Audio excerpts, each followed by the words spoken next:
completa.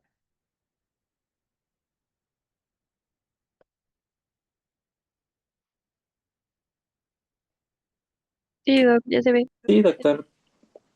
Vale, bueno, vamos a empezar entonces. Ah, ¿Qué entienden por causalidad?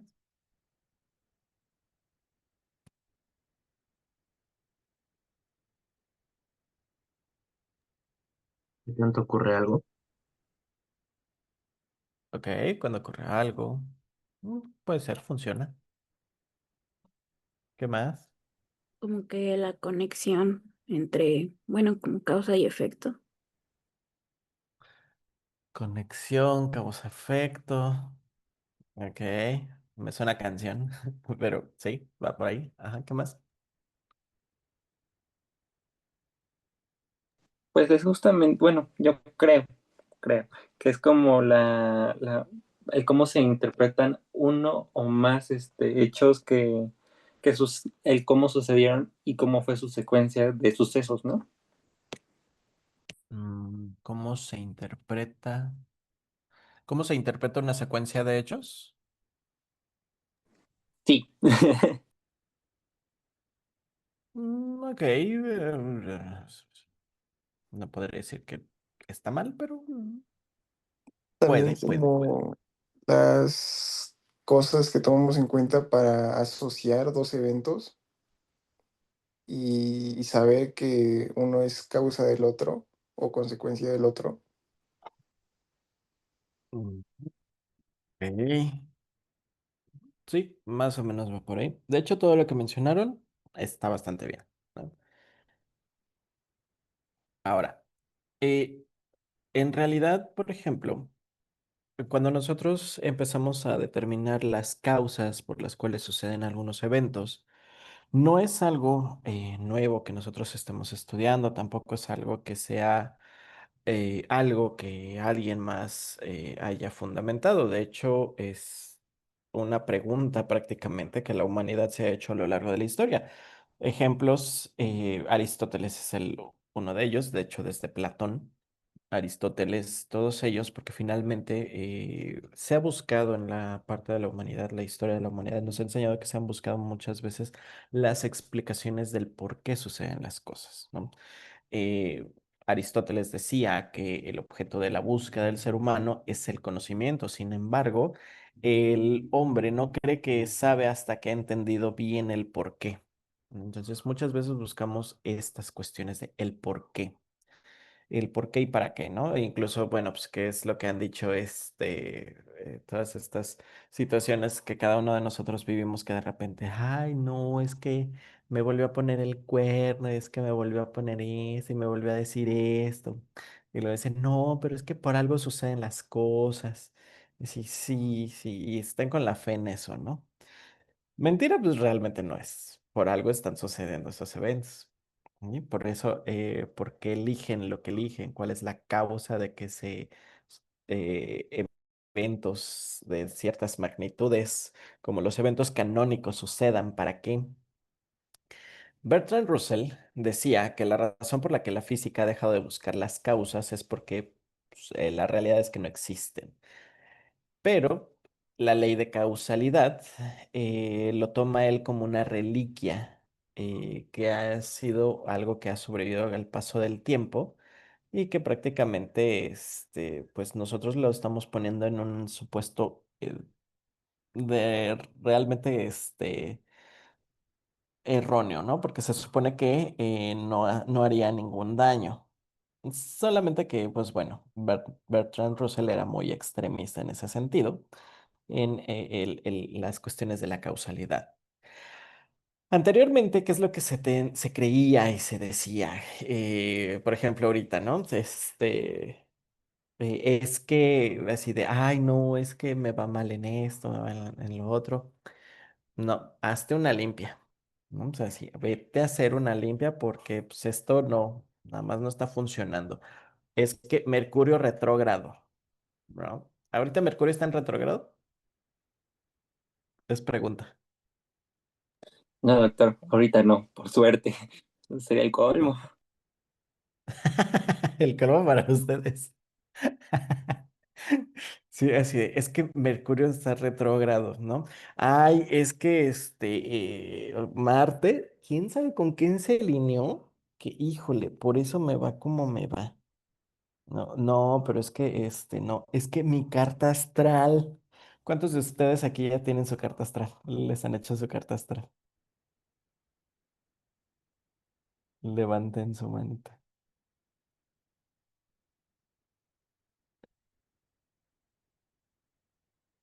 Tres, cuatro,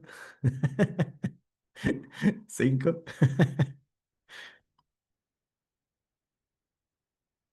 Ok. ¿Y los otros es porque todavía no se les han hecho la carta astral? Ok.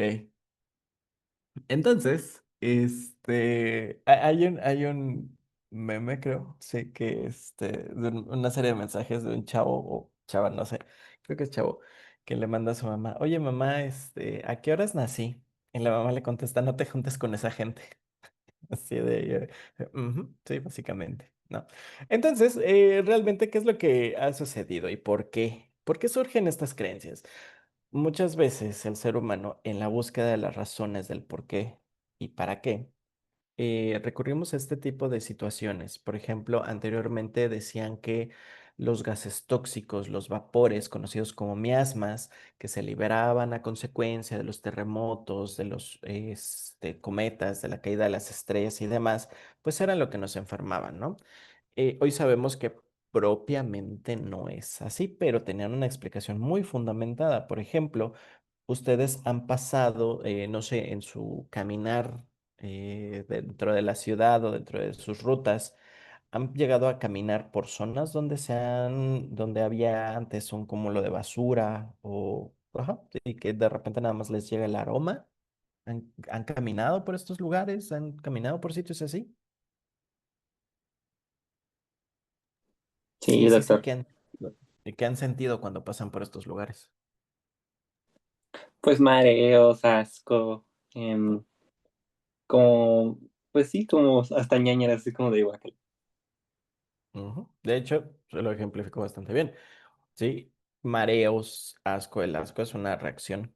Finalmente también, ¿qué es lo que sucede? Bueno, pues es que realmente los antiguos se basaban en eso precisamente, que en el momento en el que se percibían ciertos aromas, pues había una reacción en consecuencia. Entonces, inmediatamente decían, sí, es el miasma el que lo está enfermando.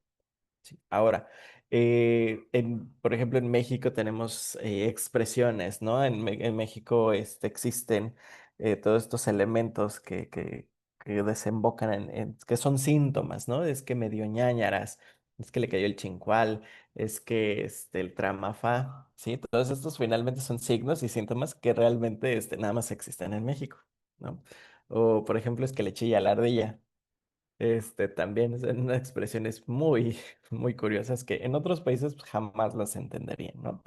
Ahora, todo esto sí, sí tienen explicaciones, sí, porque finalmente el cuerpo reacciona ante estos elementos que están eh, en la naturaleza o que bien, pues bueno, como consecuencia, ¿no? Por ejemplo, lo que les decía de la basura, que muchas veces pasa que el cúmulo de basura genera en ocasiones que ciertas zonas, ciertos lugares, el aire de esos lugares queda como viciado, ¿no? E incluso pasan y parece que entre que les duele la cabeza, les da asco, hasta hay quienes son más hipersensibles y llegan hasta a vomitar por el simple ya no hecho de oler un poco.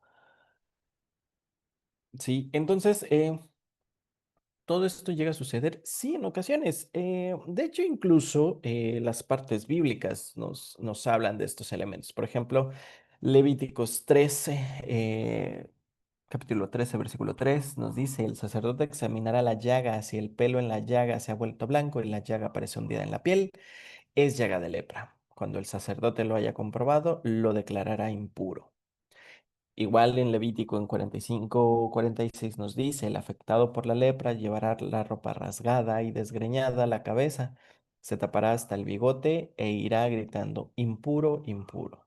Todo el tiempo que le dure la llaga quedará impuro, es impuro y vivirá aislado, fuera del campamento tendrá su morada. ¿Conocen qué sucedía antiguamente con los leprosos? ¿Alguno? ¿Han escuchado hablar?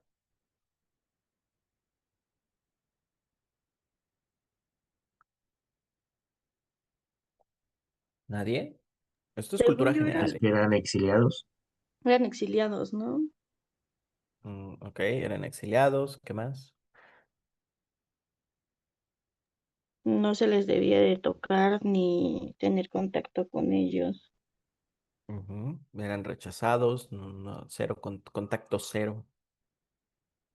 ¿Alguna otra cosa?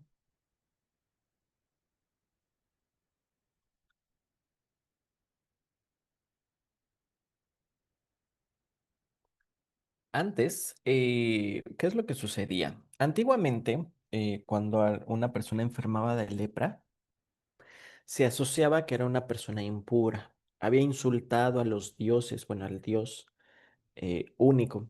Lo había insultado de tal manera que él había sido castigado. ¿Sí? ¿Y cuál era su castigo? Ser impuro.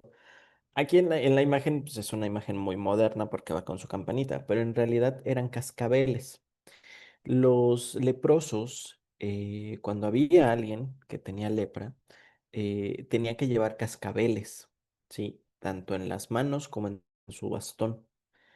¿Y qué era lo que tenía? Y así tal cual lo menciona el pasaje bíblico, debía decir impuro, impuro. En el momento en el que se escuchaban los cascabeles, a su paso, la gente cerraba puertas y ventanas. ¿Cuál era la razón de esta acción? Que el aire del impuro no llegara con ellos, no se cruzaran con él. ¿Sí? Porque todas las personas antiguamente que tenían lepra debían de viajar de su lugar de origen a un lugar en específico conocido como el Valle de los Leprosos. ¿Sí? Y esto está en la parte histórica de la humanidad. Entonces ahí es donde en ocasiones eran alimentados por otras personas, obviamente a la distancia. La gente tenía prohibido acercarse a ellos. Entonces, ahora sí que los leprosos debían de caminar hasta el Valle de los Leprosos con estos cascabeles para que la gente supiera que iba un impuro en camino, ¿no? Y la gente, pues, lo típico. Que realmente en la época moderna, esto no ha cambiado, ¿eh? Claro, ya no huimos de leprosos, pero ¿qué es lo que sucede con las personas? Por ejemplo, los indigentes. Sí, que todo mundo, mucha gente, agarren y sacan la vuelta. Pues, hasta yo mismo en ocasiones, luego pues, agarro y prefiero ir en una dirección contraria o tener cierta distancia, ¿no? Porque finalmente, ¿qué es lo que sucede? Claro, ya el tipo de pensamiento no es el mismo, pero no faltará quien piense que este tipo de personas son impuras o indignas, ¿no? Entonces, finalmente también, desde cuestiones históricas, se ha estudiado toda esta parte de causalidad. Eh, Antiguamente se decía, no, es que los terremotos, las estrellas se alinearon, es que es el tiempo de, etcétera, etcétera. Les digo, Mercurio retrógrado, que hay que ponerse a- aquí. Por ejemplo, mucha ciencia, mucha ciencia. ¿Cuáles son los pensamientos más curiosos que tienen en el área médica? Para que no Le lleguen empujamos a tantos. un gato de cabeza, ¿En dónde? urgencias para que la guardia no esté pesada. Esa es una, el gato de cabeza. Esa es una. ¿Qué otra? Hay palabras que son tabús, que jamás en la Decir vida debes que decirlo. el turno está Ajá, tranquilo o algo así, ¿no? ajá, jamás, jamás, jamás. Digan, está muy tranquilo, ¿no? Sí, jamás, porque a los 2 minutos se van a caer pacientes. Y eso es la verdad, incluso sí me ha tocado, irónicamente, yo nunca he estado de guardia en hospitales, propiamente como personal del hospital. Pero sí me ha tocado como estar de guardia cuidando familiares. Pero sí, increíblemente una vez sí me tocó que estaba, me salí del cuarto, pues, estoy caminando un rato Y en eso, una enfermera nueva dice, ay, como que está muy tranquilo. Y se quedó. Y todas las que estaban ahí nada más la voltearon a ver y yo dije, y ya valió. No pasaron ni 5 minutos cuando empezaron a llamarlas. Que la habitación tal, el paciente de tal, el paciente de tal lugar, el paciente de no sé dónde, que ya no, el medicamento ya no pasaba, que se había tapado y me quedé yo pensando, dije, wow, el poder de las palabras. Entonces, fíjense cómo, a pesar de que muchos somos del área científico y muchas veces decimos, no, sí, las pruebas, hay cosas que pueden llegar a ser inexplicables, incluso ustedes lo van a ver. Hay pacientes que ustedes van a ver que les va a sorprender incluso la manera en cómo están mejorando o no tenemos una explicación lógica de por qué el paciente está empeorando cada vez, ¿no? Y muchas veces lo vamos a asociar a, ciertas condiciones. Aquí sí, algo que yo les he pedido siempre a todas las personas que han sido mis alumnas, a todos los que han sido mis alumnos, es siempre mantengan la mente abierta. Siempre manténganse abiertos a este tipo de elementos. ¿Por qué? Porque finalmente también todos estos elementos no pretendamos explicarlos o encontrarle una razón a todo, porque esto va a ser imposible. Lo que sí podemos hacer es precisamente que ayudar a que muchas veces las transiciones sean eh, más amables, más tranquilas, o al menos no sean tan sufridas, ¿no? Por ejemplo, hay se han hecho diversos experimentos en seres humanos, por ejemplo, de un acusado que tenía pena de muerte, donde hicieron este experimento que le hicieron una pequeña incisión y lo que hicieron fue poner un sistema que generaba un goteo constante. Obviamente este goteo era desde su piel, ¿no? Este personaje tenía los ojos vendados. ¿Y qué es lo que sucedió? Esta incisión tan casi insignificante, lo que hacían era que él sintiera como que salía líquido de ahí y en su mente se transformó que ese líquido era su sangre. ¿Qué es lo que sucedió al paso de unas horas, de unos minutos, de muchos minutos? ¿Qué es lo que sucede con este sujeto? Empieza a tener un shock hipovolémico. Sí, a pesar de que la incisión había sido tan minúscula que en realidad su sangre jamás se perdió. Era el agua que brotaba de este sistema que ellos instalaron para que él sintiera como que él se estaba desangrando. ¿Sí? Entonces, hay elementos que sí son netamente digámoslo, vamos a ponerlo así, del poder de la mente. ¿Sí? Incluso muchas veces decimos, es que no te sugestiones, y muchas veces sucede. Los pacientes llegan sugestionados, ¿sí? Es que me dijo mi vecina que cuando ustedes me digan si tengo diabetes, no, pues ya me voy a morir, es que ya es una sentencia de muerte. Y entonces, y esto va a ser la diferencia entre el éxito y el fracaso del tratamiento que ustedes manden. Porque finalmente también esto va a depender del tipo de mentalidad con la que llegan los pacientes. No sé si ustedes ya se enfrentaron a este tipo de situaciones. Pacientes que llegan con un estado muy nervioso, que llegan prácticamente temblando porque dicen, es que es que yo sé que me siento enfermo, es que no me mienta, yo sé que usted me está diciendo esto para que no me sienta mal, pero la realidad es que pues el paciente ya viene con una programación. ¿Por qué? Porque esta programación es de las cosas que también ha visto, de lo que ha estado a su alrededor. Por ejemplo, si en la historia familiar del paciente ha habido casos muy severos una vez que los diagnostican con diabetes, ¿qué es lo que va a suceder? Que prácticamente pues todos van a tener condiciones graves. Y esto sí se ha visto, por ejemplo, hace un año, creo que sí, hace un año, me habían comentado de un paciente que era un señor como de 40 años, ay señor, este, que llegó así completamente casi histérico, ¿no? Con el médico y le empezó a comentar, es que necesito checarme, es que necesito ver esto, porque es que mi padre, mi abuelo, mi bisabuelo, mi hermano todos murieron de complicaciones hepáticas y yo la verdad es que no quiero morir, es que yo quiero checar, es que yo necesito ver. Y entonces le hicieron una serie de estudios, todos los elementos necesarios para emitir un diagnóstico y el señor no tenía absolutamente nada. Sí, no tenía ninguna lesión, no tenía ningún nada.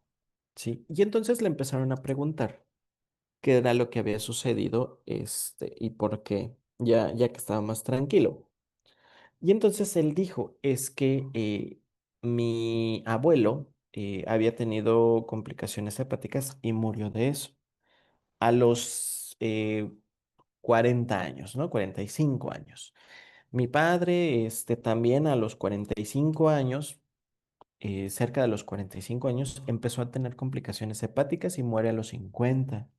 Mi hermano cumplió 45 años hace 2 años y también le diagnosticaron cáncer hepático, ¿no? Problemas hepáticos. Dice entonces, pues todos los hombres de mi familia tienen o mueren por complicaciones en el hígado.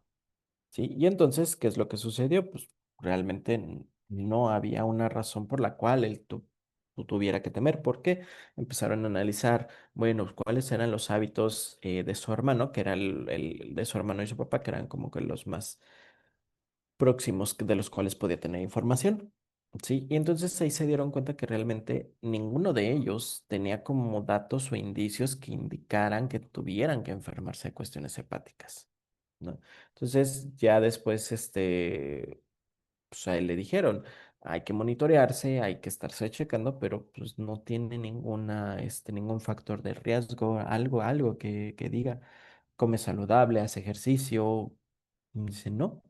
Entonces, ¿qué era lo que había sucedido? Se teoriza, ¿no? Que muy probablemente quedaron con la conciencia, quedaron en una conciencia y en una mente tan arraigada de que todos los hombres de la familia tienen que tener complicaciones o van a tener complicaciones hepáticas y que ya predispusieron su cuerpo a tener condiciones hepáticas. Y esto es algo que es muy natural, ¿eh?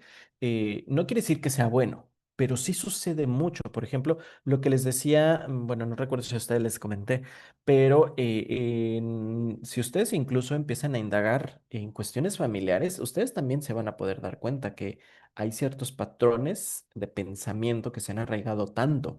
Por ejemplo, familias completas donde resulta que todos los hermanos tienen diabetes, se van para arriba, los papás tuvieron diabetes, los abuelos tuvieron diabetes, los bisabuelos tuvieron diabetes, ¿no? Entonces, y pues realmente es algo tan normal en la familia tener diabetes que luego hasta hacen burla, ¿no? Así de, tú porque estás sano, tú porque no vives lo que nosotros vivimos. Y entonces empiezan a utilizar la enfermedad como un sistema de defensa para justificar muchas acciones, ¿no? Entonces, ¿y qué es lo que sucede ahí? Empiezan a aislar al que no tiene la enfermedad. Incluso estas personas que no tienen la enfermedad, que están pues relativamente sanos, ya no les sorprende o cuando les dan el diagnóstico, no es que ya desarrollaste diabetes, hasta respiran con tranquilidad. ¿Por qué? Porque ya la familia me va a aceptar porque ya tengo diabetes. Sí, no sé si se han encontrado con algo de esto o ustedes lo han visto. No sé si ustedes tengan ese tipo de cuestiones. E incluso no necesitamos ir tan lejos en ocasiones para ver las cuestiones de este tipo de pensamientos en los pacientes. Los podemos ver directamente en nuestras familias. Sí, en ocasiones, por ejemplo, y esto sí, en algún momento yo también lo llegué a hacer inconscientemente. Me sorprendí a mí mismo diciendo, es que cuando yo me enferme de los riñones, pues sí voy a tener que pasar por esto. Tenía 20 años. Y entonces me dijeron, dice, ¿te das cuenta de lo que estás diciendo? Y en ese momento reaccioné yo, sí, ya estoy predisponiendo todo mi ser a que cuando yo tenga un problema renal, así de, ok, no significa, no necesariamente puedo hacerlo diferente, no significa que voy a enfermarme, que tengo que enfermarme. Sí, entonces vean ahí cómo incluso el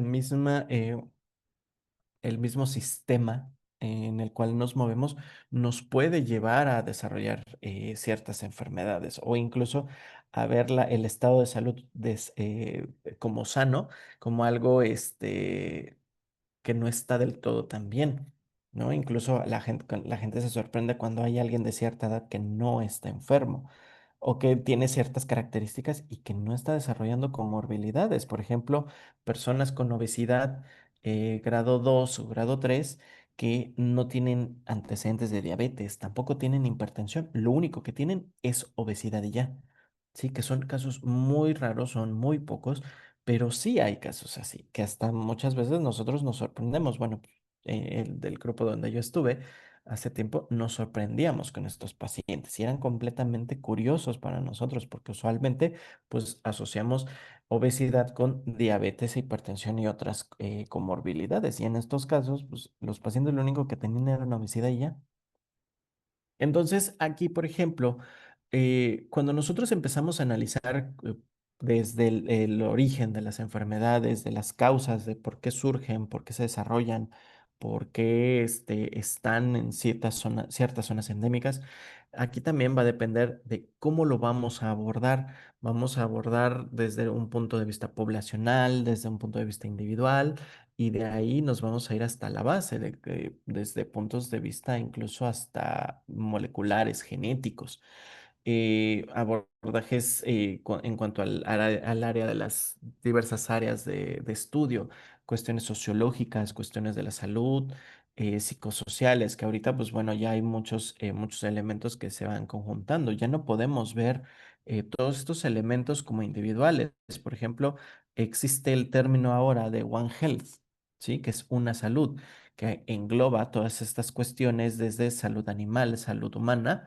y incluso abarca la parte de salud ambiental, que no es más que una conjunción de cuestiones bioéticas, ¿sí? Solamente que ahorita lo vemos más fancy. Ahorita que hago esta reflexión, de hecho, es algo en lo que caigo también en cuenta, que muchas veces cuando hablan de un sistema de una salud, pues en realidad engloba muchas cosas, igual que el término bioética. Ahora, ¿cómo lo vamos a analizar? ¿Cómo vamos a teorizar? ¿Cómo vamos a materializar todos estos elementos de estudio? Y también llevarlo hasta los enfoques que nos van a permitir determinar y obtener resultados y respuestas. ¿Sí? Hace muchos años existió un personaje que se llama Girolamo Fracastoro, conocido como el padre de la epidemiología científica. Él describió en 1530 sífilis o mal de los galos y en 1546, perdón, él escribió sobre el contagio y las enfermedades contagiosas. Por ejemplo, muchas veces las enfermedades, los nombres de las enfermedades nos indican asociaciones de algunos estados. Por ejemplo, no sé si alguno de ustedes ha sido curioso, espero que sí, al menos uno. Eh, por ejemplo, sífilis. ¿Saben de dónde proviene el nombre de la sífilis? No, Doc. Nada. Por ejemplo, ¿de dónde proviene que sean enfermedades venéreas?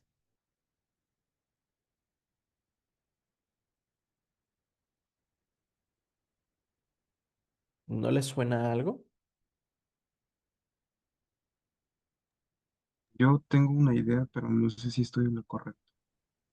A Se ver, supone dime. que era porque era por un poeta, ¿no?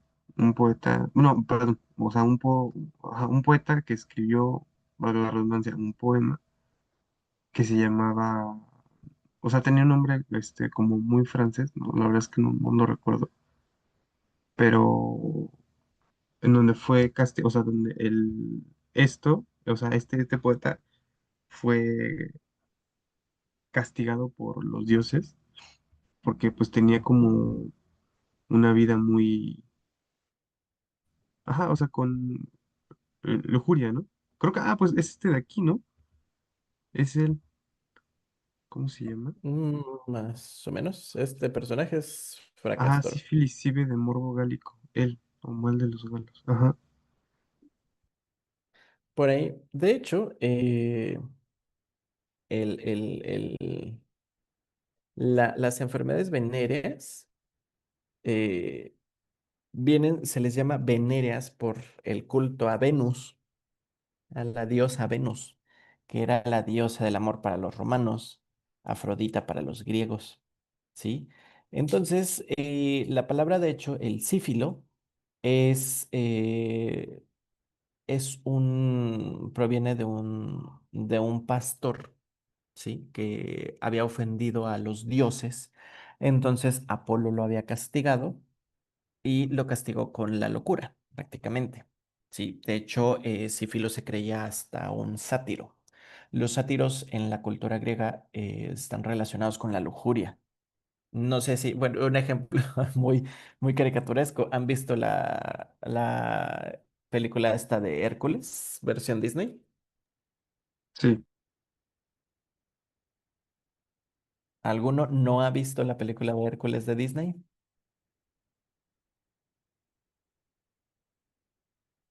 Ok. ¿Eso quiere decir que todos son niños Disney? Noemí, ¿no la ha visto? No, no la he visto. Uh, debería. Santiago tampoco. Santiago tampoco. Bueno, véanla. Hay un personaje aquí que es un sátiro, ¿no? Y de hecho, en la misma película hacen la representación de que el sátiro, pues cuando aparece en escena, está literalmente acosando a las ninfas, ¿no? Entonces, realmente aquí, ¿qué es lo que sucede? El sátiro es un ejemplo griego de la lujuria, ¿no? Prácticamente. Este, Ahora, el Sífilo, el poema del Sífilo, trata precisamente de esto, que es alguien, un pastor, que ofende a los dioses. No recuerdo realmente cuál fue la ofensa que él hizo, pero fue castigado por los dioses. Sí, y fue castigado con la locura. Entonces, él se sentía como si fuera un sátiro prácticamente. Eh, Consecuencia, él lo que hacía pues era profesar un amor impuro, tenía relaciones con los animales y demás, ¿no? Entonces de ahí, de sífilo, proviene el nombre de sífilis, ¿sí? Que prácticamente, pues bueno, ya cuando empiezan a hacer como la investigación de dónde proviene, de ahí surge que era el mal de los galos y tratan de establecer como el punto de origen, ¿no? Ahora, en 1546 lo que hizo Girolamo Fracastoro establece tres formas por las cuales el ser humano podía contraer enfermedades. Una de ellas es por contacto directo con el agente o con la persona enferma a través de fomites, que son objetos inanimados que pueden ser reservorio del agente patógeno o por respirar el mismo aire de estas personas o los miasmas liberados por las personas que tenían las infecciones, ¿no?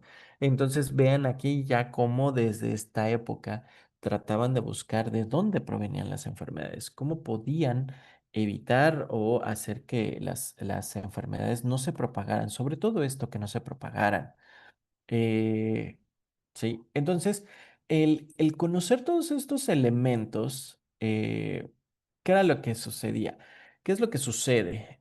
Cuando nosotros empezamos a investigar de dónde provienen las enfermedades, cuál es su punto de origen, lo que podemos hacer es implementar distintos programas que nos van a permitir que frenar los contagios, ¿sí? Por ejemplo, ¿qué es lo que está sucediendo ahorita con el norte del país con los brotes de sarampión? Pues comenzaron con las campañas de vacunación, empezaron a ubicar clústeres, zonas específicas de donde son punto de origen. Hay una película que se llama Contagio, que salen muchos actores reconocidos, es una ejemplificación prácticamente de lo que se debe de hacer a escala epidemiológica, ¿sí? Se hizo muy popular ahora en el tiempo de la pandemia, ¿sí? Pero realmente esta película es una película que realmente trata fielmente estos elementos de que se deben de seguir, porque de hecho esta película fue asesorada con personas de la OMS y la CDC para poder retratar como los elementos más fidedignos al respecto. Hay otras películas, por ejemplo, también cuando hablamos de películas con potenciales pandémicos o incluso de estas de zombies, ¿no? Nos mencionan mucho qué es lo primero que se hace, ¿no? Por ejemplo, la clásica que yo siempre tomo en cuanto a películas es la de Resident Evil. ¿Qué es lo que sucede cuando se libera el virus? Bueno, pues inmediatamente lo que hace la inteligencia artificial del sistema pues es sellar, evitar que salga el patógeno, ¿no? Entonces, que prácticamente son parte de las medidas de bioseguridad que nosotros tenemos que implementar, evitar que salga el patógeno de esa zona en particular.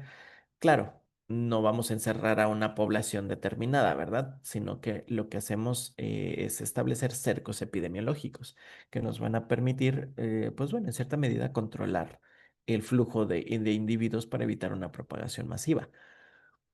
Ahora, ¿qué es lo que debemos de ir haciendo desde la identificación de necesidades? ¿Cuál es la problemática que se está presentando? Hasta tener una descripción clara del problema de salud. De hecho, ¿qué es lo que sucedió con COVID? Con COVID no era muy claro cuáles eran los signos, los síntomas. Por ejemplo, del otro lado del charco, ¿qué era lo que sucedía? Se acabó el papel de baño. Así como, ¿por qué se acabó el papel de baño? Es una pregunta que yo siempre me he rondado, decía como, ¿por qué empezaron las compras de pánico de papel de higiénico? Era como muy curioso para mí, ¿no? Entonces, estos elementos finalmente, pues bueno, nos dicen como cómo se presenta la enfermedad. De hecho, con COVID surgieron muchas teorías de qué tipo de virus podría ser. De entrada, por signos y síntomas que presentaban, pues muchas veces dijeron, es que es un virus respiratorio. Después tuvieron elementos que empezaron a decir, no, es que probablemente sea un virus diarreico. Sí, entonces, y ya con el paso del tiempo, pues se dieron cuenta de que no. De hecho, el virus sí era del tipo respiratorio. Ahora, ujú, perdón, es que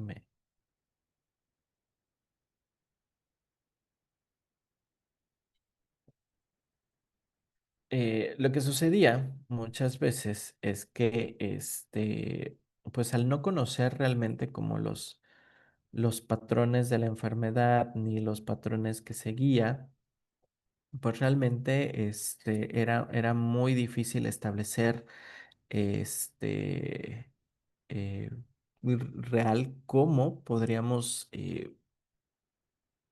arraigar la enfermedad, cómo podríamos establecer un cerco epidemiológico aquí. Por ejemplo, desde ese tiempo, eso sí ya se sabía, desde hace mucho tiempo, pues ya sabíamos que un virus respiratorio tardaba cerca de 72 horas estar a nivel mundial. Sí, de hecho, cuando hacemos un análisis propiamente de México, eh, incluso yo tenía un conocido que él estuvo trabajando en Estados Unidos, en Nueva York, en un hospital. Él me decía de repente, oye, es que he estado platicando con muchos colegas médicos que están en México y me están diciendo que tienen unos casos de neumonía típica impresionantes. Estamos en el mes de noviembre, diciembre. Entonces empezaron a decir, bueno, pues es que, pues que me dijo, dice, ¿qué está pasando? Claro que mi respuesta fue, no tengo idea. Sinceramente, no tengo idea qué está pasando, ni por qué están los casos así. Sí se ha visto muchos casos de neumonía típica, sí se ha visto, de hecho, incluso algo que a mí me llamó mucho la atención, que de repente había gente que me preguntaba, ¿cómo ves el panorama con lo de COVID? ¿Cómo ves el panorama con China? Y inmediatamente, pues mi respuesta era, es que hasta que no sepamos realmente cuál es la definición de la enfermedad, no se va a poder hacer mucho. Se necesita tener conocimiento y claridad sobre todo de qué es lo que está pasando, qué, cuáles son sus signos, cuáles son los síntomas y cuáles son los elementos que están generando este tipo de respuestas, ¿no? Entonces, ya con el tiempo, pues algo que sí también deseamos muchos es que de entrada el sistema mexicano debería de controlar los accesos, ¿no? Por ejemplo, en el mes de febrero, ujú, en el mes de febrero hubo un turista chino, me parece, que viajó a Estados Unidos. Cuando llega a Estados Unidos, pues resulta que lo detectan con signos, con síntomas de COVID propiamente. Le hacen las pruebas y dio positivo a COVID. Y entonces empezaron a hacer todo este seguimiento epidemiológico. El seguimiento epidemiológico que hicieron llevó a que encontraran datos de que había estado aquí en México, principalmente en zonas como la zona centro. Ubicaron el lugar donde había comido, de hecho, y más o menos establecieron el tiempo que había estado aquí. De hecho, aquí en México estuvo durante una semana. Entonces, una de las teorías era que o se contagió desde China al momento de salir y aquí fue cuando estuvo, y estando en México, estuvo incubando y dispersando el patógeno hasta que llegó a Estados Unidos y desarrolló los síntomas. Entonces, se hizo todo este seguimiento, supieron dónde había estado, obviamente no se dio a conocer, ¿por qué? Porque es que es lo que sucede, vamos, es lo que vimos. De hecho, esto lo vimos todos, ¿no? Por ejemplo, el personal de salud que fue atacado por otras poblaciones, por otras gente, por otras personas completamente ignorantes, que les rociaban cloro, les aventaban cloro así de, ¿cómo se les ocurre, no? O sea, realmente vimos, lo voy a decir con ese tipo de vocabulario, vimos el pináculo de la estupidez humana. ¿No? Finalmente, el personal de salud fue atacado, el personal de salud fue segregado, ¿no? Entonces, completamente, sí, pues completamente al estúpido, ¿no? Claro que ahora pues nadie se acuerda, no, eso nunca pasó, no, o sea, no, la realidad es que sí pasó y puede suceder, claro que puede suceder y la gente que antes decía, ay, no, es que yo no lo hice, después va a decir, sí, sí lo hice y después, y en el momento en el que tengan una emergencia, pues bueno, ahí sí me gustaría ver, a ver qué es lo que hacen. ¿Qué es lo que sucedió? Por ejemplo, creo que fue en el Estado de México, ¿no?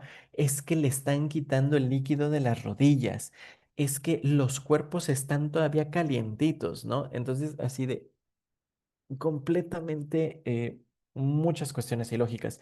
Entonces, imagínense, para poder establecer un plan de acción, también debemos de prever este tipo de acciones. Vamos, ahorita, por ejemplo, sí saben, ¿no? Lo que está sucediendo con la campaña de Electrolit. Por supuesto. Ah, sí.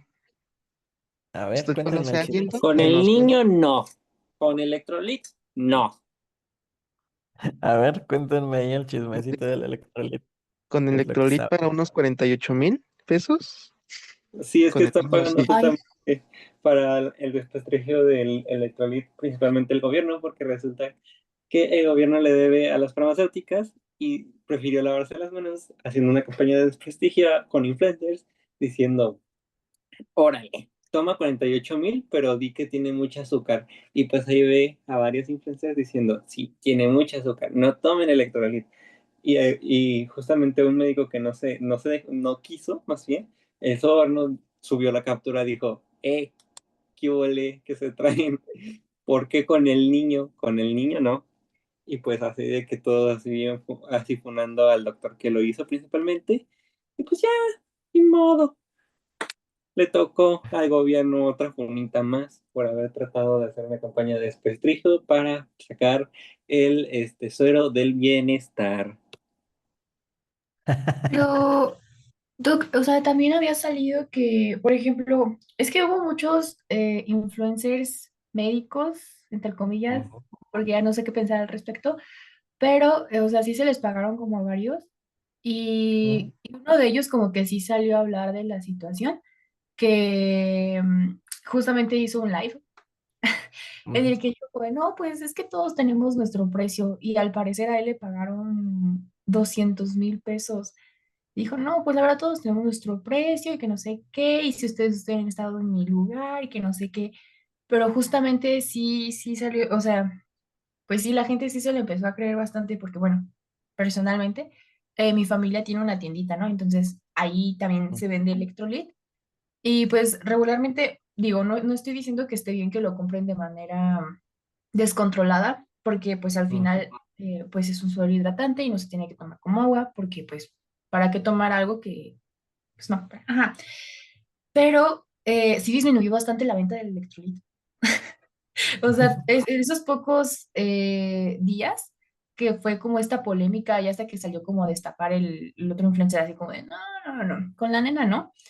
Eh, pero sí estuvo potente. O sea, yo sí vi cómo fue la caída un rato del Electrolit y pues ya, ahorita Ujú. creo que está regresando, pero es increíble el poder que tienen las redes sociales en la gente. Ya ni nada. Mm, Pues ni tanto, porque si hubieran hecho así lo mismo como con otras refresqueras como Coca-Cola, que Jarrito y todo, pues lo seguirían comprando. O sea, también es la parte de la sociedad. ujú. También tiene que ver. Ahí, por ejemplo, vean. eh, Estos son finalmente ejemplos que podríamos decir, ay, pero eso qué tiene que ver con la parte epidemiológica.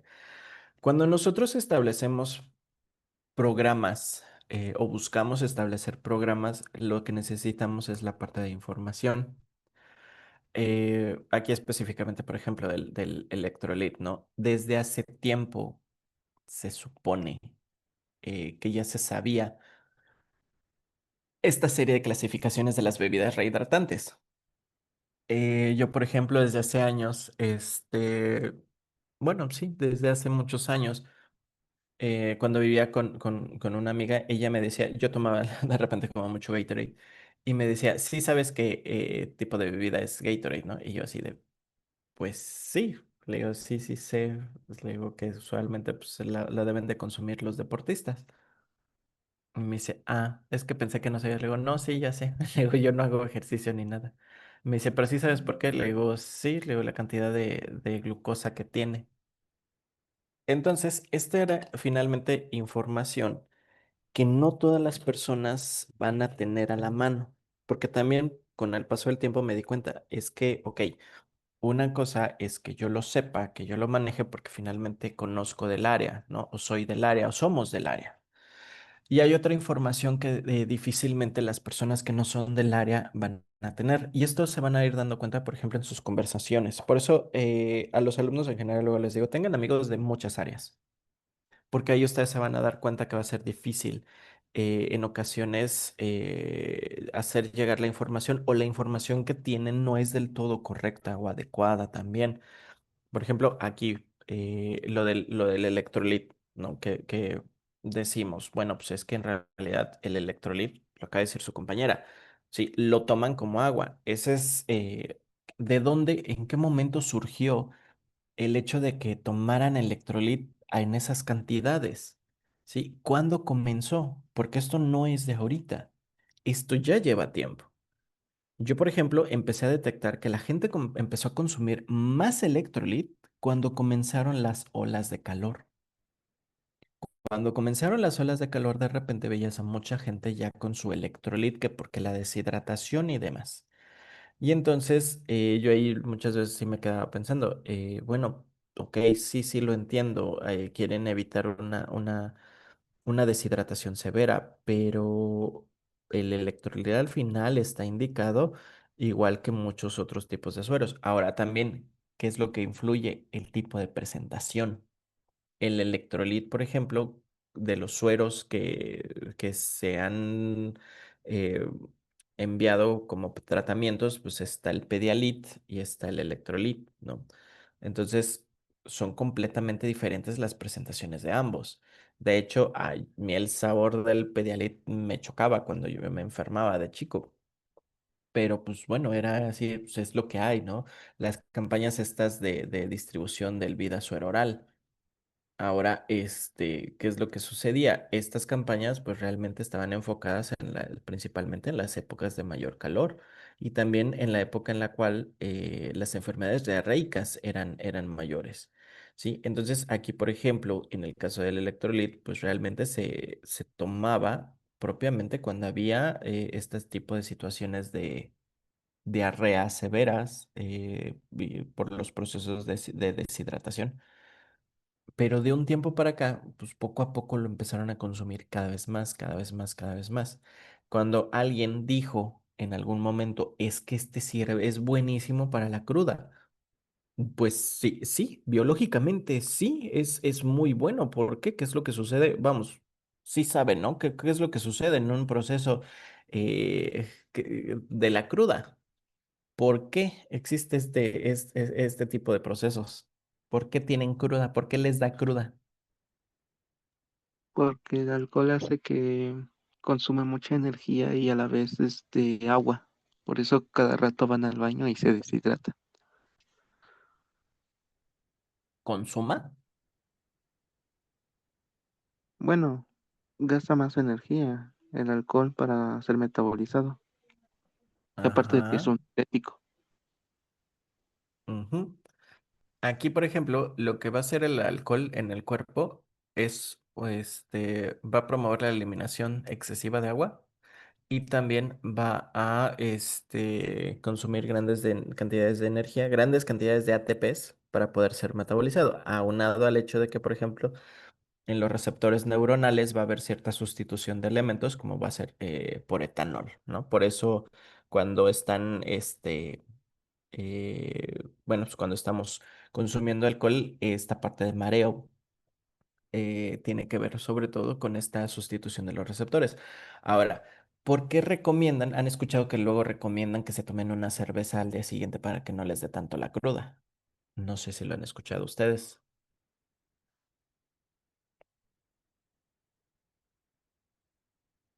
¿No? ¿Nadie?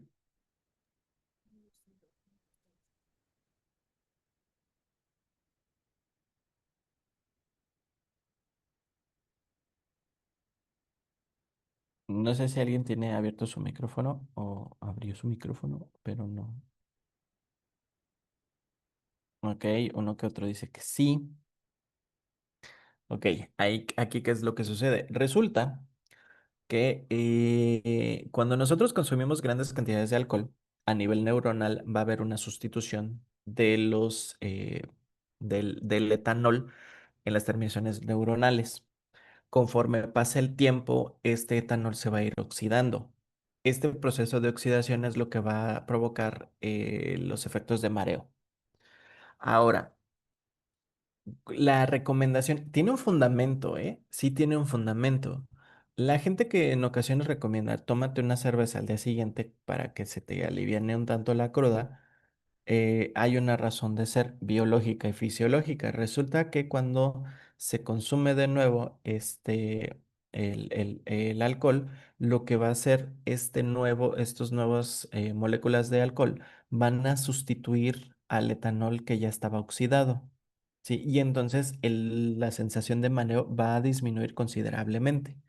Claro, los que lo han recomendado no es porque digan, ay, sí, bioquímicamente sucede una sustitución del tipo, como un ataque nucleofílico de no sé qué. No, en realidad no saben, nada más saben que se sienten muchísimo mejor, pero realmente tiene un fundamento bioquímico que es este. Sí, hay una sustitución por las moléculas y entonces ya el proceso de oxidación no va a generar, no se está llevando a cabo, sí, porque son moléculas pues digamos que hay un reemplazamiento por moléculas nuevas. Entonces, estos elementos son los que van a generar estas sustituciones y la sensación de mareo va a disminuir considerablemente. Ahora, ¿por qué se manda bebidas como el electrolit? A lo largo del tiempo en el cual se consume alcohol, por ejemplo, cerveza, específicamente cerveza, el cuerpo ha perdido una gran cantidad de agua. Sí, hay incluso, hace tiempo, me acuerdo que alguien me preguntaba, dice, es que cuando empiezo a tomar cerveza, voy al baño y llega un punto en la que la orina ya no es amarilla, es transparente. Y entonces, pues es así como de, pues sí, estás perdiendo, pues te estás casi como, así como desmineralizando, ¿no? Entonces, por eso sí, ¿qué es lo que sucede? El electrolit lo que va a hacer es, va a restituir las cantidades de electrolitos necesarios que el cuerpo perdió en el hecho de ingerir estas cantidades de alcohol. Ahora, no todo el alcohol va a generar los mismos, no todos los mismos tipos de alcohol va a generar los mismos cuadros, ¿no? Es diferente los cuadros cuando se consume nada más whisky, vodka, tequila, mezcal, tepache, ¿cuál es el otro? Pulque. ¿no? Entonces, vean aquí, también son distintos tipos de alcohol. No todos van a tener el mismo efecto, no todos tienen el mismo efecto diurético. ¿Qué es lo que sucede? Si lo empezamos a mezclar, pues obviamente ahí vamos a tener un efecto, pues, bueno, ¿qué les digo, no? Pues que seguramente ustedes ya lo han vivido. Entonces también es eso, cuando el ser humano comienza a hacer este tipo de mezclas, pues invariablemente pues les va a ir como en feria, ¿no? Por ahí, por ejemplo, como dicen, todos tenemos este, una historia con un tipo de alcohol que jamás repetiríamos o que nos llevó a estar cerca de la muerte, ¿no? Pero realmente son estos elementos de consumos desmedidos los que van a generar estos problemas. Ahora, ¿qué es lo que sucedió aquí con la parte del electrolit? Eh, de nuevo, si conocemos del área, en el momento en el que empezamos a ver que empieza a haber gente que empieza a hablar de un producto con estas características, yo la verdad, cuando vi el video, sí, yo sí vi el video del doctor Polo, y cuando vi su video que empezó a decir de los sellos y del electrolit, se me hizo súper rarísimo porque finalmente los del área sabemos que el electrolit pues, tiene las concentraciones de glucosa y las concentraciones de distintas sales para restaurar los procesos de hidratación. Entonces, yo ni siquiera terminé de ver el video. Ahí, ya después me enteré que si el sujeto, Mr. Doctor, pues empezó toda esta campaña. Eh, el sujeto en cuestión a mí no me cae muy bien. Tiene comentarios muy incendiarios realmente. Él hace la práctica de la medicina la hace muy difícil, ¿no? Porque finalmente, pues bueno, yo aquí voy mucho con la actitud. Hay diversas formas de dar la información. O sea, no se busca educar, pero sí informar. Claro que él menciona mucho, es que yo informo con pruebas, con evidencias. Sí, pero también la serie de comentarios incendiarios, ¿qué es lo que está provocando?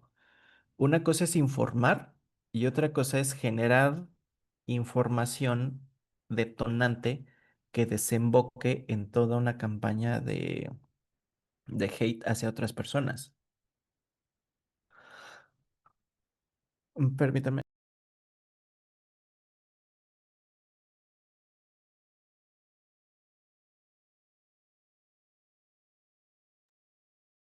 Sí, porque, por ejemplo, ¿qué va de por medio en este sentido? Todas estas cuestiones de salud mental, ¿no? Entonces,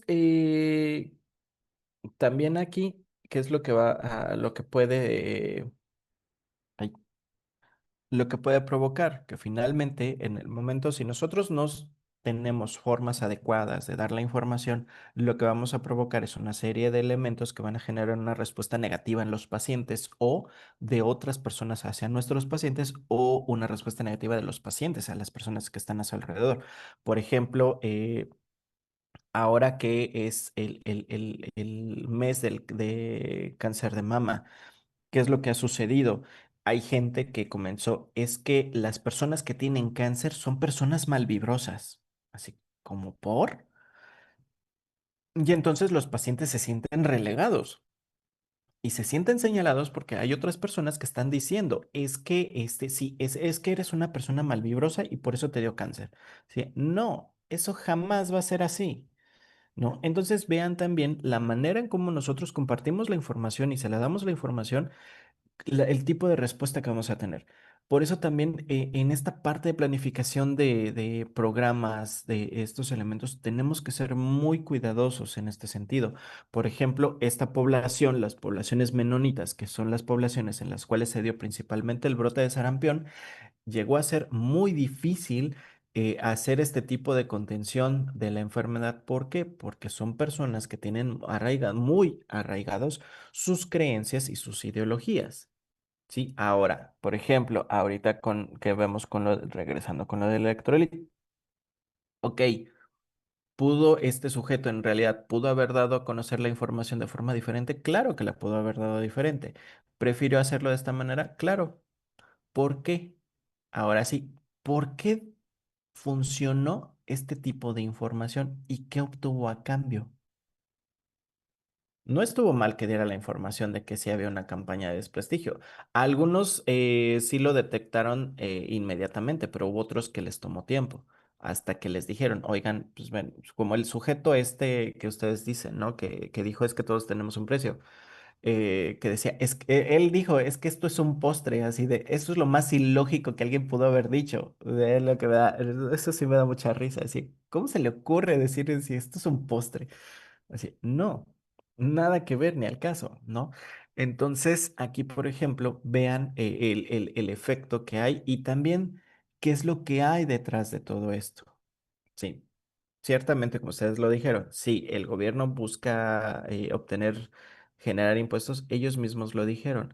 En Estados Unidos el electorate paga impuestos, aquí no, no, aquí no, porque por COFEPRIS, esto, de acuerdo a los estatutos de COFEPRIS, esto no entra dentro de la categoría de refresco, esto entra dentro de la categoría de fármaco, de medicamento. Sí, entonces, ¿qué es lo que va a provocar? Si quieren aquí, si quieren imponerle impuestos a este tipo de bebidas, lo que van a provocar es que se tenga que revisar todos los elementos que, de acuerdo a Cofepris, están marcando que eh, se tenga que hacer una reclasificación de todos los medicamentos, ¿sí? O sea, esto no es nada más, es que es el electrolit. No, prácticamente lo que van a provocar es esto, es una reforma a COFEPRIS para poder reclasificar una gran cantidad de elementos. Por ejemplo, si están haciendo esto con electrolit, ¿qué es lo que va a suceder con otro tipo de suplementos alimenticios, por ejemplo?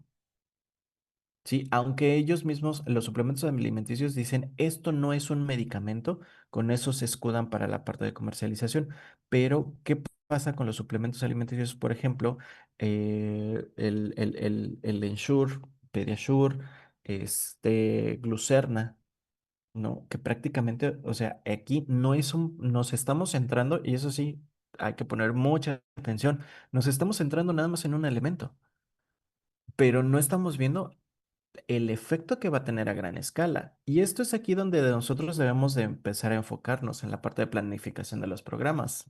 A ver, dígame, Maite. Ay, Doc, tengo una pregunta. Es con respecto al Suerox. Ujú. Mira, la verdad yo no me he dado como el tiempo de investigar a fondo como la diferencia entre la fórmula de un electrolito y un Suerox, pero sí me tocó llegar a escuchar que el Suerox es justamente, o sea, como tal, no es la fórmula adecuada para una rehidratación. No sé si usted sepa algo al respecto y, por ejemplo, ¿será que Suerox sí paga impuestos o algo así? ¿O también está clasificado como un medicamento? Del Suerox que yo recuerde, la diferencia principal que va a tener el electrolit y el Suerox es que el electrolit sí se clasifica propiamente como suero rehidratante. Ese sí. En el caso del Suerox, no, no es propiamente un rehidratante, no es un suero rehidratante, es por las concentraciones de sales que tiene. En el caso del Suerox se clasifica, ese sí entra como bebida hidratante, hidratante, no rehidratante. Entonces, ahí creo que si mal no estoy, en la formulación del Suerox es más que nada para mantenerte hidratado. Ese sí es como, ese sí te lo puedes estar tomando como mucho tiempo, pero en el caso del electrolit, su función principal es rehidratar, restaurar los niveles de electrolitos. El Suerox es más, por ejemplo, como, sí, sí, cuando hacen actividades físicas, por ejemplo, actividades físicas que implican demasiado esfuerzo que provoquen una pérdida de electrolitos sin ser una pérdida considerable. Por ejemplo, en los golpes de calor, lo más recomendable sería un electrolit y no un Suerox. Sí, cuando las personas tienen eh, estas características. No recuerdo exactamente la formulación. eh, de hecho, hay un influencer que sí hizo el análisis. Eso sí, sí lo vi y sí tiene mucha razón. Rafa Carvajal tiene un video donde establece la diferencia entre ¿qué es? Bebidas hidratantes, sueros rehidratantes y las bebidas para deportistas. Y él hace este análisis desde el punto de vista, incluso desde, creo que es desde Profeco y Cofepris. Él habla mucho de esto, sí. No me acuerdo de cuándo fue, ya tiene algo de rato. Él hace un análisis, voy a buscar el video y se los comparto en el Classroom. Entonces, él sí. Él lo menciona, pero dentro de lo que yo recuerdo, el electrolit es prácticamente, electrolit y pedialit funcionan para casos de deshidratación severa. Y en el caso del suerox es propiamente, ese sí, es como para que se lo tomen casi como agua, ¿sí? Pero sí, él, de hecho, el análisis que él hizo es el más apegado a las normas, porque creo, incluso él la cita. Él cita que el electrolit se rige por la NOM 035, creo que sí es esa. Y en las normas oficiales mexicanas vienen todos los elementos. Pero sí, él es y de hecho también este sujeto, Polo Guerrero, en algún momento antes hizo un análisis también de este tipo de bebidas. Hace como un año, creo, fue como o dos, tal vez. De repente les dio por empezar a hacer el análisis de estas bebidas. Pero sí, sí fue eso. Entonces, por ejemplo, ahorita vean, dense cuenta del efecto que va a tener este tipo de acciones, elementos que provocó este personaje en la manera en que dio la información, ¿no? Porque también si nosotros no somos cuidadosos en estas formas, lo que vamos a provocar en realidad va a ser un efecto negativo, ¿sí? ¿Por qué? Porque entonces, ¿qué es lo que sucede, lo va a suceder? Ah, no, entonces el electrolito es buenísimo y no sé qué. No, la desinformación continúa. Sí, la desinformación continúa. ¿Por qué? Porque se están centrando nada más en que es que entonces el electrolit no es un postre, no es un esto. No, a ver, no se trata de eso, sino de decir qué sí es y para qué sí sirve y para qué no. Sí, así de, ok, el electrolit es para restaurar los electrolitos cuando tienes un proceso diarreico severo y cuando tienes un proceso de deshidratación también severo. Ahí, o sea, ahí es donde lo debes de utilizar, ¿no? O sea, y así dicen por ahí, ¿no? Pues cuando la cruda, ok, ocúpalo cuando tienes estos rasgos, ¿no?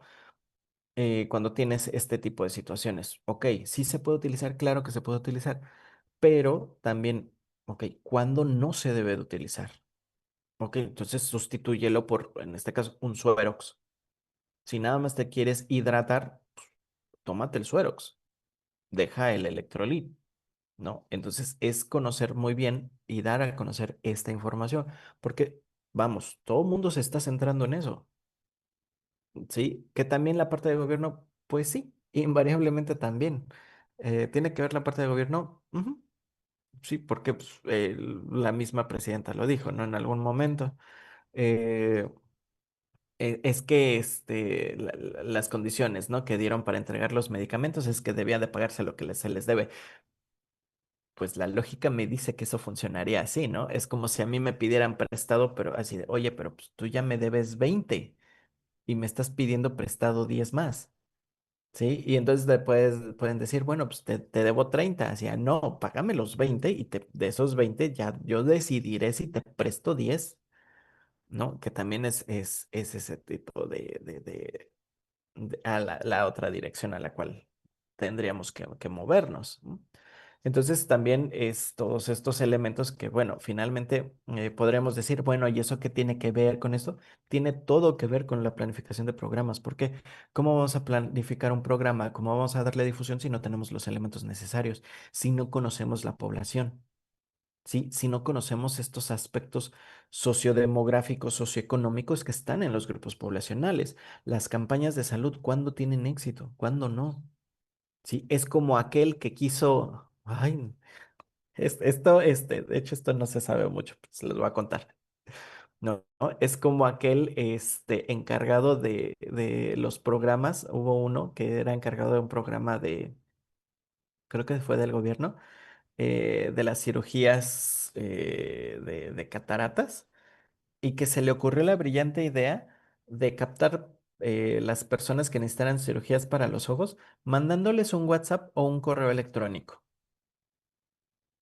en zonas rurales de México. Y yo así de, ¿qué? Y yo, dime que no es cierto. Dice, sí. Sí, entonces, ¿a quién se le ocurre, personas con debilidad visual?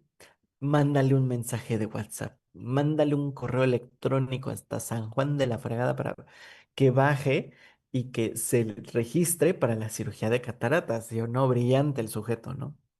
Entonces, ok, aquí, ¿cuál creen que ustedes que sería la forma más correcta de llegar a este grupo poblacional? A ver, quiero ver sus ideas. Pues sería por medio de acercarse a sus casas. Bueno, también depende del contexto. Si es en un pueblo, pues sí, yo me acercaría a las casas y les hablaría. Ok, esa es una. Otra. Aquí es más de una, ¿eh?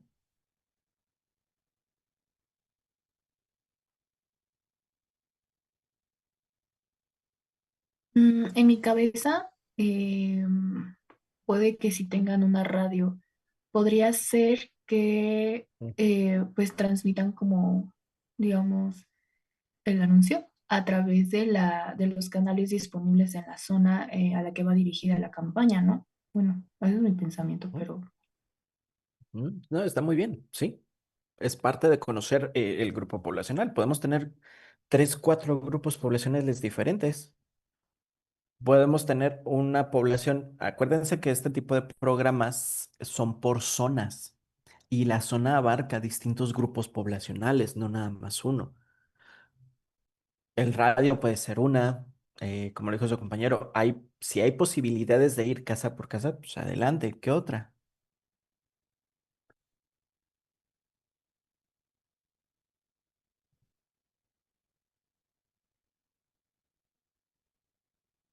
¿Alguien? ¿Algo? ¿Nada? ¿No se les ocurre?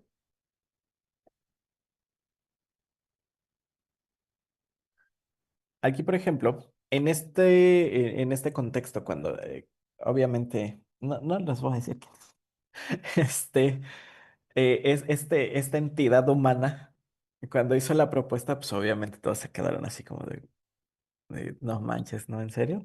¿Tú en ese puesto? La solución propuesta, una de las soluciones propuestas, efectivamente, así como dijeron sus compañeros. Primero, hay que localizar los grupos poblacionales. Hay que ubicar muy bien dónde están y cuáles son las condiciones. Se supone que esta información la debe de tener o el centro de salud o la cabecera municipal o desde el estado, ¿no? Ok, ya tenemos esta información. ¿A qué grupo poblacional podemos ir a ver? Sí, ahora, no es nada más una visita de un día en una hora determinada, porque hay que analizar el contexto de estos grupos poblacionales. Resulta que es un grupo poblacional que trabaja en las mañanas y solamente está o en la hora del almuerzo o en la hora de la comida y en la noche, ¿no? Entonces, ok, hay que acoplar la campaña de tal manera que los puedan localizar o en la hora del almuerzo o en la hora de la comida o al terminar la jornada laboral. Sí, ¿por qué? Porque de esta manera pues, se asegura uno de llegar a la mayor cantidad de población posible. Como dijo su compañera también, una radio. Hay veces en que hay radios comunitarias, ¿sí? Que literalmente el poblado tiene su bocina y hablan por radio. Se les notifica que tal día va a haber este evento, tal día no sé qué, y están así toda la semana notificando a través del radio. Otra, se supone que hay registros, o debería de haber, en algunas poblaciones, de las personas que son beneficiarias de algún programa, ¿sí? Entonces tienen modo de localizarlos por teléfono.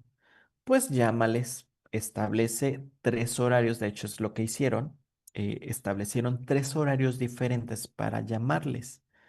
Y eso les permitió a las poblaciones en las cuales no había radio, en las cuales no podían ir a visitar, pero tenían el registro telefónico, entonces así fue como pudieron localizarlos. Y así fue como le fueron dando difusión, ¿no? Ya de ella no le pregunté al que propuso precisamente eso de las llamadas en distintos horarios, ya no le pregunté qué pasó, cómo fue el final de la campaña. Pero finalmente, vean aquí, estamos analizando el contexto del grupo poblacional, estamos analizando el contexto de la zona geográfica también, las características, de cómo se te ocurre, personas con problemas visuales, así pues les vas a mandar un mensaje de WhatsApp así como por, sí, o sea, lo ilógico. Ahora, también, por ejemplo, estos estamos hablando en contextos rurales. Ahora, los contextos urbanos, ¿sí? Por ejemplo, hace algunos años, como por 2017, 16, 17, me parece que sí creo que sí fueron esos años, los diagnósticos de VIH llegaron a una meseta, ¿sí? Y esto es muy difícil, más bien, esto no debe de suceder. ¿Por qué no debería de suceder que los diagnósticos, por ejemplo, como de este tipo de enfermedades, llegan a una meseta? Porque quiere decir que algo no se está haciendo, ¿sí? Quiere decir que algo no está funcionando.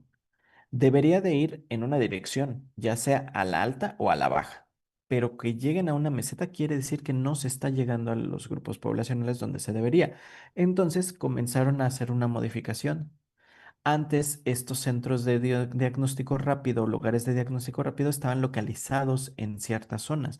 Lo que empezaron a hacer fue hacerlos móviles, ¿sí? Es decir, ahora ya la gente ya no iba a buscar estos lugares, ahora estos lugares iban a buscar a las personas.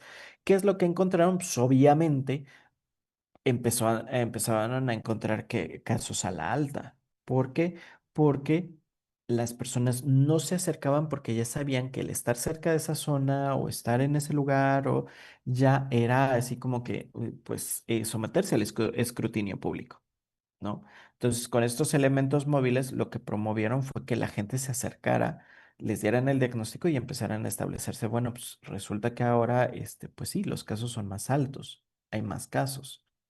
Sí, pero muchas veces son casos que no se diagnosticaron a tiempo o que no se diagnosticaron propiamente dentro del el intervalo de tiempo que pudieron haber tenido una respuesta mejor, ¿no? Entonces, todos estos elementos son lo que nosotros vamos a considerar para establecer la planificación, ¿no? Esta identificación de necesidades, esta determinación de las necesidades, qué vale es el objetivo, cómo vamos a lograr este objetivo, cómo vamos a lograr llegar a una gran cantidad de gente, cómo nos vamos a mover, cuál va a ser la coordinación de recursos. Aquí, por ejemplo, cuáles son los motivos. Yo tengo una teoría conspirativa respecto a Mr. Doctor en ese sentido, pero luego se las digo. Ahora. Vean aquí, en la parte epidemiológica, ¿qué es lo que necesitamos establecer? Desde la epidemiología, nosotros vamos a generar las hipótesis que nos van a permitir determinar la etiología de las enfermedades. ¿Quiénes son los afectados? ¿Dónde fueron afectados y cuándo? ¿Sí? Que prácticamente son tres elementos que se conocen como tiempo, lugar y persona. ¿Sí? Tiempo, ¿en qué temporada? Sí, les hablé de COVID. Bueno, pues resulta que COVID realmente es muy probable que en México estaba desde el mes de noviembre. Sí, que muchos dicen, no, es que los casos de COVID en diciembre, no, los casos de COVID no empezaron en diciembre, comenzaron desde noviembre, si no es que desde octubre. Sí, les dije, en 72 horas hay un cálculo que enfermedades respiratorias en 72 horas están en todo el mundo. Sí, ahora, ese fue el contexto de México. En México diagnosticaron al por mayor en noviembre, diciembre, neumonía típica, casi que neumonía típica para todos. Pero, ¿realmente era neumonía típica o era ya realmente COVID, pero que era muy difícil de diagnosticar? ¿Sí? El lugar, ¿qué sitios? Ah, pues resulta que son personas que vienen de lugares muy hacinados, que vienen de lugares que vienen incluso de viaje, que vienen de haber hecho un viaje al extranjero, que muy probablemente enfermaron allá, pero están teniendo la manifestación de la enfermedad aquí. ¿Cuál es la característica de estas personas? Personas que viajan, personas de 20, 30 años, 40 años, 50 años, qué complicaciones tienen, qué nivel socioeconómico tienen, etcétera. ¿Sí? Entonces, todos estos elementos lo que nos van a permitir es generar toda esta serie de hipótesis para poder determinar los diagnósticos o también para poder determinar cómo es que se dieron este tipo de enfermedades. Y se los voy a dejar hasta aquí. ¿Dudas?